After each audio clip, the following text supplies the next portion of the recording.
So I'm actually trying a new angle of like recording.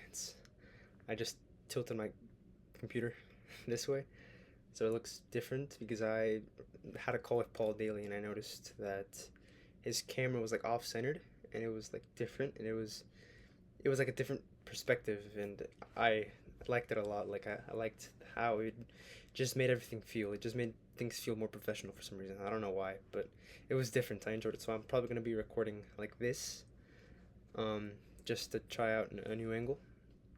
But anyways, today I wanted to talk about the second brain method, and how I barely started implementing it like what, like 4 or 5 days ago, maybe less, maybe more, a rough estimate. But it's essentially whenever, because us as humans, unless we have like photographic memory, which is extremely rare, most humans we have a bunch of ideas on the daily, like at least I think so. Most humans should have ideas unless you're just like completely cooked and you don't really get any ideas from I don't know, for anything.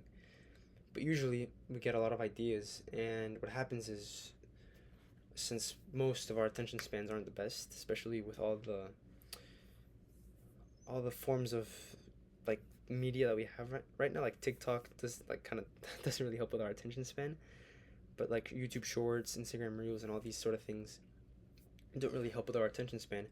So, my attention span, it's good. Like it's definitely not as bad as some other people's, but I've noticed that I usually got a lot of pretty decent ideas throughout the day, and then I would just forget about it. Like I would just not remember it. So I decided to get this app called Notion. This is not sponsored, by the way. I wish it was, but it's not. Um, it's basically whenever I get an idea that I like, or that has kind of mingles in my mind for a little bit, I write it down, I type it out, and I just paraphrase it into my own words. And I feel like that's very, very helpful, at least for just remembering certain things. And I guess it's like a form of journaling, kind of. It's not like writing, but it's like typing it out. But I feel like it's gonna be very helpful. So far, I was watching. Today, I finished the 2 hour module for Agency Accelerator, and which was about Iman's journey to him getting to the point of where he is now. And he explained about how his agency was a mere stepping stone for him to actually just get capital and capitalize himself, for him to actually be able to do other ventures. And I've thought the exact same thing, because Paul Daly says the exact same thing about how an agency is a very good starting business model. And essentially, as you grow and as you mature as a entrepreneur, you're essentially going to be going into other things, because an agency is just from, I think he said, from $750,000 all the way up to 2 million.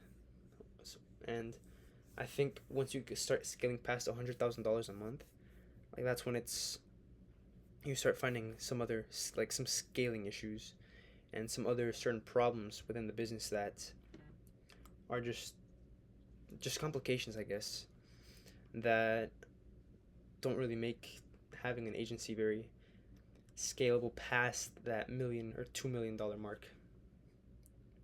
So I'm not at that mark just yet, so I'm gonna stick with the agency. And today's basically all I did. I mean, I barely started going into SEO. That was basically my main focus. Getting that 2 hour module out of the way.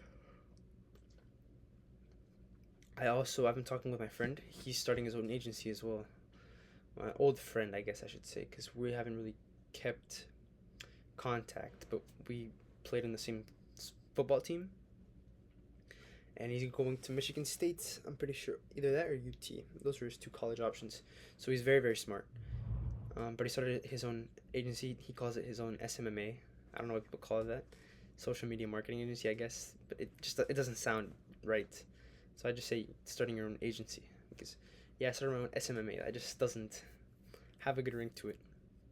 But anyways, I'm excited about this because I know a lot of people my age who have agencies, and I know it's very common.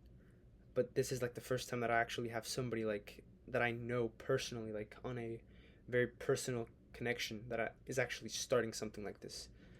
Because all the people that I know are all through the internet. I don't know any of them like in person or personally. So this was amazing news for me. It made me very happy. My father told me to be careful because he could backstab me. I don't know why he told me that.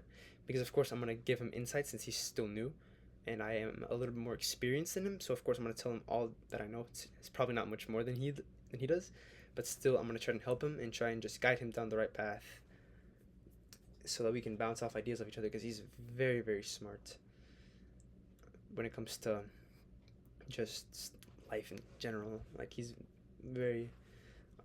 I'm gonna stop glazing him, but he's a smart kid, so I'm confident that he's gonna do good in the agency space, if of course he decides to stick to it.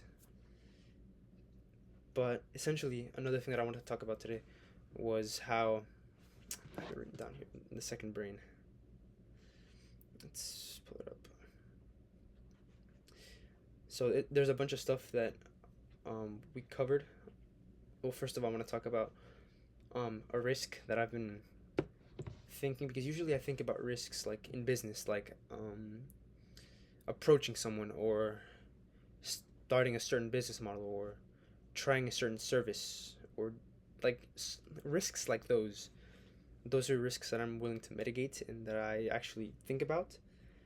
But a risk that I haven't really seen it as a risk until I actually started like diving deep into myself was talking to the girl that I'm talking to right now and actually building a relationship with her, and not necessarily to date her, but just to build a relationship. And I've been scared because the last couple of times that I've caught feelings and actually talked to a girl, it ends up just in me overthinking and just it's not a very fun thing. And right now, since I'm very like I want to say down my self improvement route, like I'm still working on that. I'm still like I'm iffy about actually building a relationship with her, and I don't know. It's just like something that I've been thinking about, but I've been thinking like maybe who knows, maybe she could potentially be the right one, the one that actually helps me achieve my goals, the one that actually pushes me past whatever it is that I want to achieve. I've been thinking about that. Like, I mean, maybe building a relationship with her, of course, might harm me and might cause pain in the moment, or I might learn something from it. I mean, I'm gonna learn something from it anyways. But who knows? I could get something out of it. You know, she could. Who knows? She could be the right one. She could be the one that the.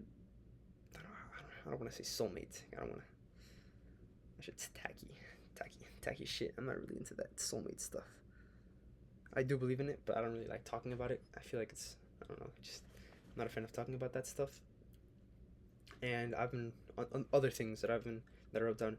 Expectations are a cancer to success. Like having certain expectations can fuck with like your mentality in certain aspects. Like I'll go into that more tomorrow. But essentially being optimistic on the macro aspect of things and being pessimistic on the micro aspect of things. I don't really know what Iman meant by that, but I kinda kinda understand it. And then passion fades, mastery doesn't. It's whenever you're good at something, you're gonna stay good at that for the rest of your life. Like shoemakers, people who are really good at making shoes are typically good at that for like the rest of their life, and they usually enjoy. I've talked about this before. Like same with video games. Like whenever you're good at a video game, it's more likely that you're gonna enjoy playing that video game because you're actually good at it and you've spent so much time on it that you're gonna be good at it. So that's why you have to prefer mastery over passion, because passions fade and passions can change over time, but being good at something usually doesn't change. Um, like spoke about earlier, your agency is your biggest, like your stepping stone to bigger things. It's like the beginning, like the foundation of you to actually start and build more from that. Just a form of you capitalizing yourself, I guess I should say. Um, Having action-based goals. I have some action. I'm gonna read them really quickly. I have a structured offer based off of SEO by the end of next week, which is the 17th, and have my onboarding funnel set up for my SWAS offer, which is my small pool offer. That one should be pretty easy. It's not too like that offer's not too in depth, and it's not too hard to execute, so it should relatively be pretty easy. So I definitely do think I can have the onboarding process for that ready by next week. Have a why, and find out what it is that you're running away from. I'll go into that as well more tomorrow, because I still have to do this. Like I want to do this like process. Like I want to find out the why. I have an idea on why, but I don't have a too much of a like a broad aspect on it. I'll probably be doing that tomorrow as well, because right now I want to focus on learning more about SEO for like the next 20-30 minutes. Just focus on that. And yeah, I think I covered everything. I will be making a video tomorrow just to cover the other things. That should be everything. Yeah, on the video now.